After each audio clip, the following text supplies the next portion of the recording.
బయట వాళ్ళు వేసే చెత్త నూనె ఏ విధంగా ఉంటుందో మనకు తెలుసు, వాళ్ళు వాడే కడాయి ఏ విధంగా ఉంటుందో మనకు తెలుసు, వాళ్ళు నుంచి వచ్చే ఆ వేడికి వచ్చే చెమట ఏ విధంగా ఉంటుందో మనకు తెలుసు, వాళ్ళు వేసే రకరకాల రసాయన వల్ల వచ్చే టేస్ట్ ఎలా ఉంటుందో మనకు తెలుసు. అదండి బయట టేస్ట్ ఎలా ఉంటుందో, బయట టేస్టీగా ఉంటుంది, అదేవిధంగా హెల్త్ పడేది. అదే మన ఇంట్లో ఈ విధంగా చేసుకున్నామంటే హెల్త్ టేస్ట్కి టేస్ట్, మనం అన్నాన్ని పడేయాల్సిన అవసరం లేదు. అదండి మరి బయట పోయి 100 రూపాయలు పెట్టి తింటారు, ఇంట్లో ఈ విధంగా తక్కువ ఖర్చు చేసుకుంటారు, మీ ఇష్టం అండి.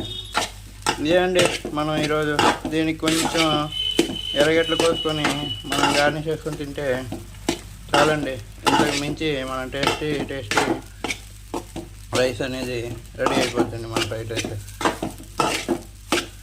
ఇదే అండి మరి మరికొత్త వంటలతో మీ ముందుకి